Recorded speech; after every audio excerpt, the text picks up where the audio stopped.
Kaway-kaway mga kaitik, welcome to my channel. Sa videos na ito ay ating sisilipin ng itikan ng ating isang kaibigan. Napakaganda ng kanyang ginawa mga kaitik. Kasi alam nyo, isa ito dati ditong piggery. Kaso nagkaroon ng problema yung babuyan ngayon, nagkaroon ng swine flu. Kaya pinull out muna yung mga baboy. Tapos ang kanyang pinangpalit is itikan para medyo mayroon siyang tuloy-tuloy na income. Kung nakikita nyo yung mga itlog ay hindi pa niya pinulot. Sinadya niya yan kasi alam niyang pupunta tayo dito ngayon. Ang kanyang mga gilid ng bahay ng kanyang itik is linagyan niya ng mga upuan na mga sira. So nangyayari, diyan nangingitlog sa ilalim ang kanyang mga itik. Kasi mas maganda po yung may ganyan.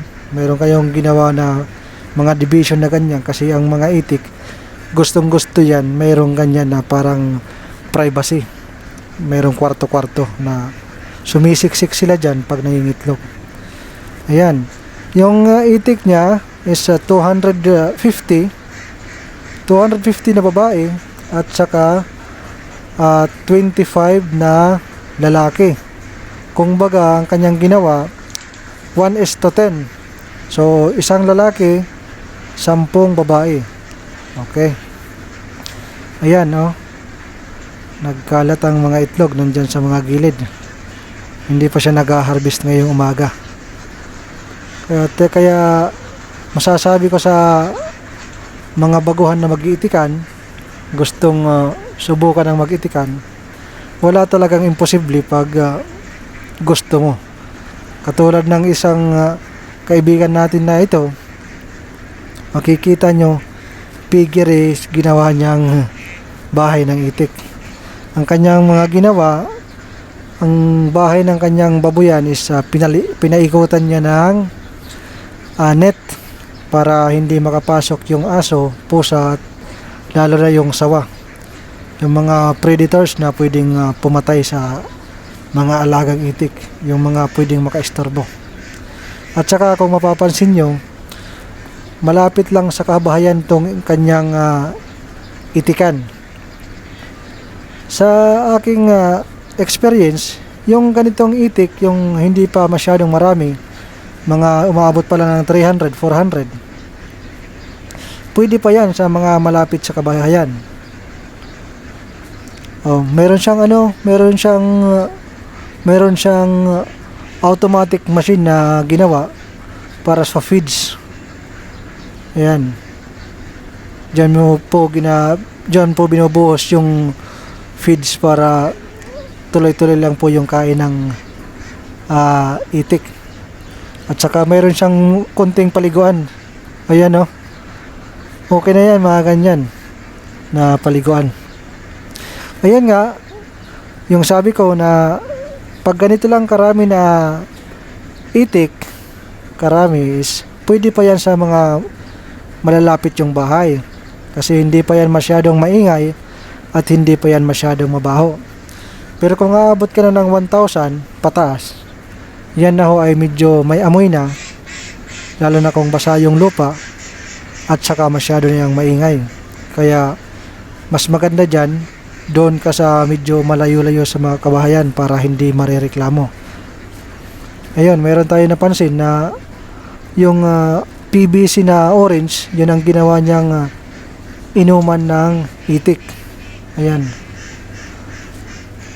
galing ng kanyang diskarte.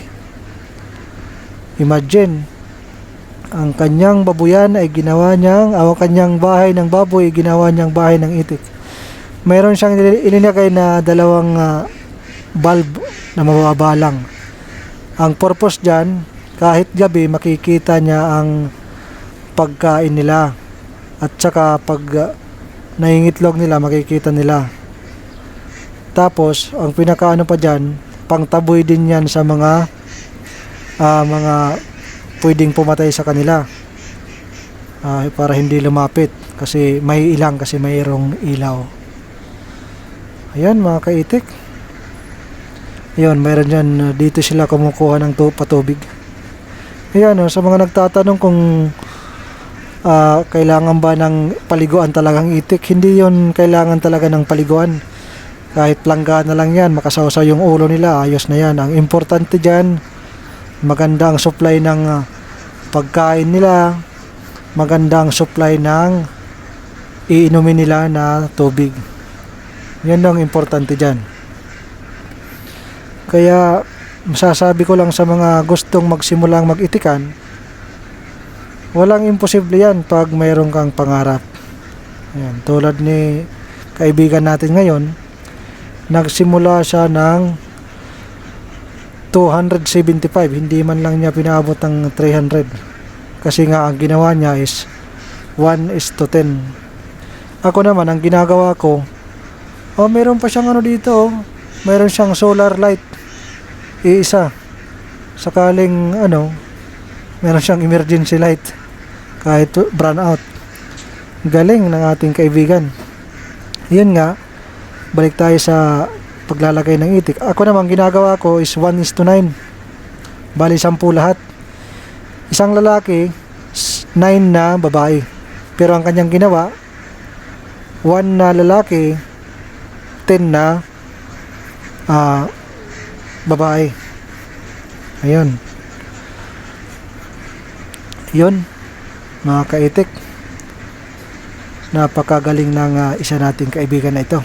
Tsaka yung mga upuan na yan, yung mga sirang upuan, pwede palang ilagay dyan sa gilid para dyan sila nangingitlog, para meron siyang parang division.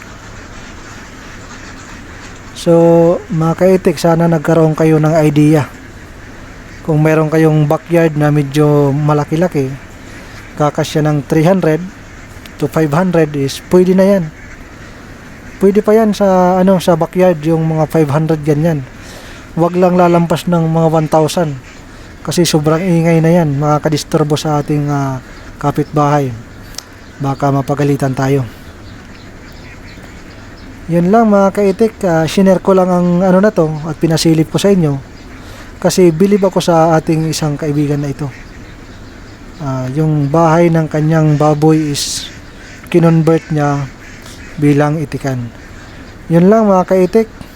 Kung hindi ka pa nakapag-subscribe sa aking channel, pindutin mo na yung subscribe and hit the notification bell, piliin mo yung all para updated ka sa ating videos na ilalabas. Yan lang ho. Mabuhay kayong lahat and God bless.